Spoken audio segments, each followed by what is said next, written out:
From the Hill, Blinken, quote, Ukraine will become a member of NATO. And there you have it. He was very clear in this. He may as well have just said, Russia, please declare war now, because we have effectively said it's on. We have this from El País. NATO personnel already in Ukraine for arms control, intelligence operations, and military training. So this is big news. And they play this semantic game because I think too many Americans are dumb. Mm-hmm. And that's why they're in a cult and they vote Democrat. The moment a country places one military personnel in official capacity in another country, that's it. You have entered the war. This idea that NATO personnel are operating in Ukraine, but don't worry, they're not fighting. They're just hanging out. Because what they'll get is the corporate press in America will say, no, there's no soldiers. There's no combat troops in Ukraine. That's not true. Snopes. Are there actual combat troops from NATO fighting in Ukraine? False. And then all at the bottom, while there are military personnel providing weapons, training, intelligence, telling the people, giving command and operations, they're not actually fighting themselves. Yeah. Do you think Russia cares? No, Russia doesn't care. And Russia has said that. I keep wondering, at what point is Russia going to realize that we're at war with Russia? Do you know what I mean? Do they know that already? Or are they just waiting for that?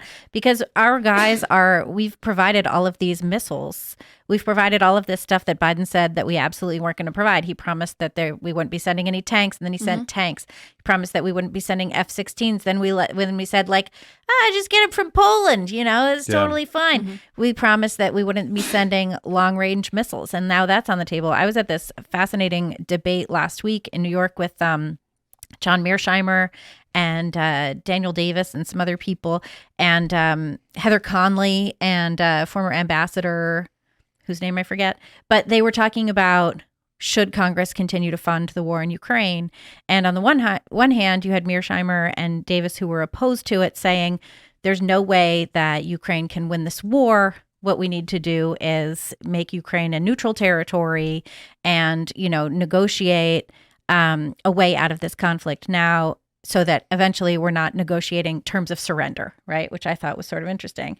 And then you had on the other side, you had them saying, actually, we should continue this war because if Ukrainians want to fight and die for their freedom, then we should keep funding it. We're not actually sending our guys to fight, and it's keeping Russia at bay.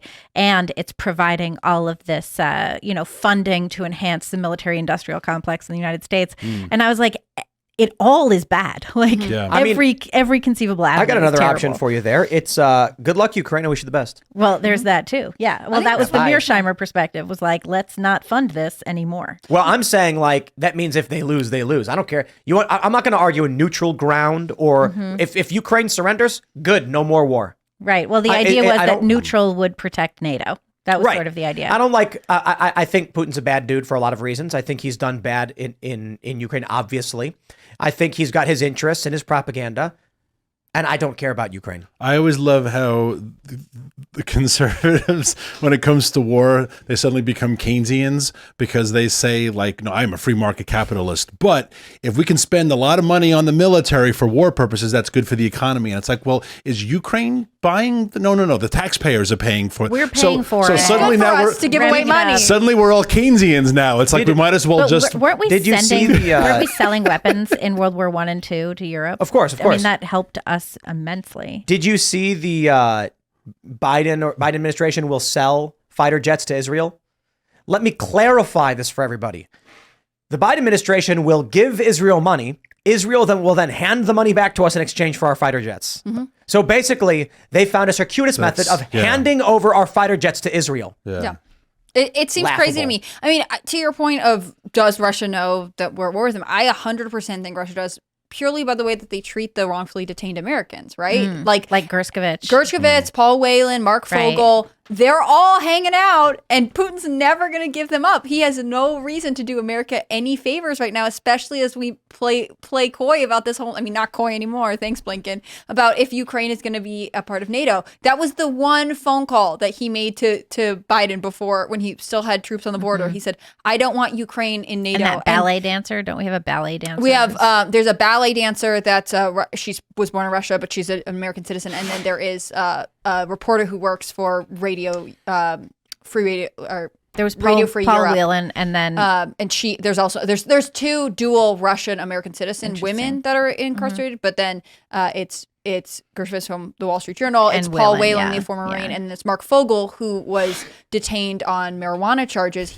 He would teach in Russia. He's been doing that for like 10 years. And then he got arrested. He had brought medical marijuana into the country. But the thing is, it's really easy to parallel that with Brittany Griner, right? And she was out in less than a year for sure. Whereas the other three men are all serving. We negotiated an arms dealer for her release. For sure. I mean, this is where we are. She was Russia, a WNBA player. Right. Yeah, she's fair very point. important to us all. And apparently these other people are not. At least they're not important to the Biden administration. And that's how I think Russia knows they're at war, and they have they know they have a lot of ways to fight the U.S. and fight the Western countries that are trying to manipulate them right now. Meanwhile, Russia has not sold a drop less of oil, a cubic inch less of natural gas. All of these bans that they have, we are boycotting Russian fossil fuels. Russia's like, great, we'll just send it directly. We'll sell it directly to India or Iran. We have customers no matter what. Or other countries. South Korea is buying it, and then we'll just sell it to you. So the French are like, we will not buy. Why am I making so much fun of the French today? We will not buy Russian natural gas, but we'll buy it from India, who bought it from Russia, with a small market is as an American, right? Yeah, with a small markup, and the ruble is stronger than it was 2 years ago. The Putin has more money than he did 2 years ago. So with all the money coming in, of course he's going to continue the war because we're funding it by also our terrible energy policies, and it always comes back to energy. All of these sanctions did nothing because I watched this video out of Russia. And their McDonald's is just, they changed the name and it's identical McDonald's. Yeah. They have all the luxury brands that were forced to pull out. And now what happens is Russian companies seize this is the stupidest thing ever. These companies operate in Russia, which meant that the money they made, they could actually send back internationally. With the sanctions, McDonald's like, okay, I guess we're out. And then Russian individuals seize control of the entire infrastructure and now the money stays in Russia. Luxury brands still exist in Russia. How do they get them? They buy them from a neighboring country. They could buy them from China. Yeah. It's like, okay, China's under sanctions for Gucci. They buy it from there and then they mark it up and sell it in Russia. And they just change the name. They change the G to something. Because all that stuff is made in China anyway. Some of them still they are. Just keep the same name. Yeah, so like the Apple Store, for instance, changed its name to like now they have like a different pair. But it's still all Apple products. All they do is order them from a neighboring country. Yeah. They added a P before Hermes, and now it's Fermes. And people are like, oh, look, I have a Fermes. Pronouncing Ducky now. Exactly. No, I mean, I don't understand how the Biden administration can even posture as if Russia doesn't know what's going on and like they have any kind of upper hand. And again, in all of these examples, American people are paying for it. You know, I'm assuming energy didn't get any cheaper because of this great backdoor deal. We all see that. I thank the Lord that I do live on a farm and off grid, and sometimes I can turn things off. Because when you look at foreign policy, you look at border policy, you look at economic policy, monetary policy, debt, you start adding the state of, if you could go down a rabbit hole of the state of education of our children and how poorly educated they are. When you start compiling all these things together, you could go insane.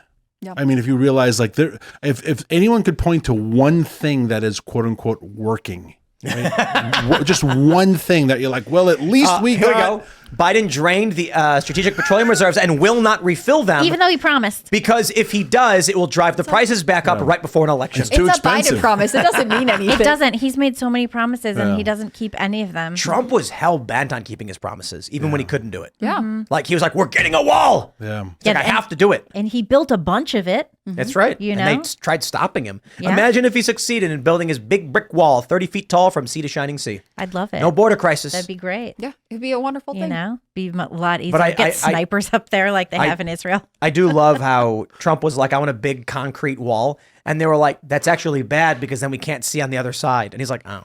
And they was like, okay, well, what if we did like fencing on the bottom and then concrete on top? And they were like, you still can't see on the other side. He wanted like the Great Wall of China, right? He wanted something. That would be. And then it could be a tourist attraction. We love it. That's a good idea. They built sections to try out. And the issue with the solid walls is that it allows the gangs to operate in darkness on the other side. So they were like, bollard fencing makes the most sense. You put the shields up on top and razor wire, and then you can see them as they're trying to break through to the other side. and I love how the left is like, walls don't work. And I'm like, are you kidding? A 3-meter chain link fence in Europe shut down. I think it was, it might've been to Greece, or it might've been Hungary. It was a chain link fence 9 feet high, and immigration dropped to like 1% of its previous levels. And you know why? Because families don't climb walls. The men can, but the people who are coming had grandmothers, they had babies, and they'd come to a chain link fence and be like, let's just keep going. And they wouldn't come in. Chain link fence worked. Well, also, I mean, if walls didn't work, why did cities in Europe wall their cities for centuries? Why do you live in a house if walls don't work? Why do you live in a house if walls? Just let everybody in. They just put up a bunch of walls around the Capitol of the State of the Union. Right. You know, they always put up those walls. Those overnight. walls apparently just don't work. Yeah. That's why they put them up. So that's why they do it. Walls of Jericho, those worked really well. It needed a miracle to take those down. Yeah, I think maybe we should ask Democrats. The miracle. Not the walls. They should take down the walls around Gaza, and just Israel can just do that because walls don't work, right? I mean, Egypt should do that too, I was just gonna say that Egypt should take down. Egypt should totally get rid of those walls. No more walls anywhere. They just don't work. No more walls on houses. No more walls in any commercial building. No walls between countries. Just all gone. Architects everywhere are scrambling to redo their entire profession. Right. Well, if you notice, you know how concept. you know what I hate that architects did? You know how they always, this is off topic, but you know how they always, in modern hotels, you can see into the bathroom? And they're like, what the hell? I don't need this. I ended up in one of these rooms with my son one time, and I was like, we can't do this.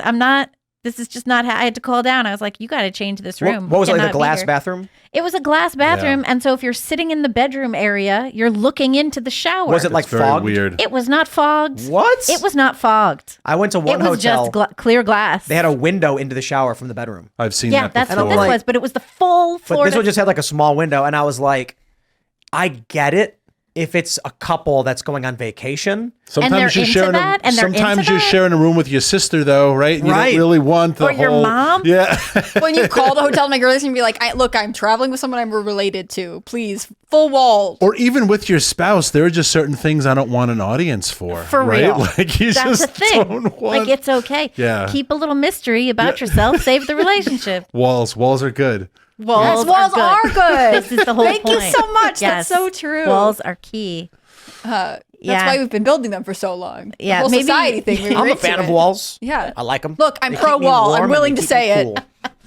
No, I think this is one of the most interesting parts of all of. Well, do you remember? So there were like gaps in the wall at various points, and when Doug Ducey was governor of Arizona, he was like stacking shipping containers. That's right. And Biden was like, "You got to take Biden those was down." like, "You have to stop because animals cannot migrate, and also this is federal land, and also take it down, and we don't like it." Thanks for watching this clip from the Timcast IRL podcast. Hang out with us live Monday through Friday at 8 p.m.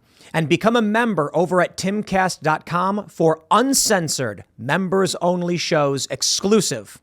Thanks for hanging out, and we'll see you all next time.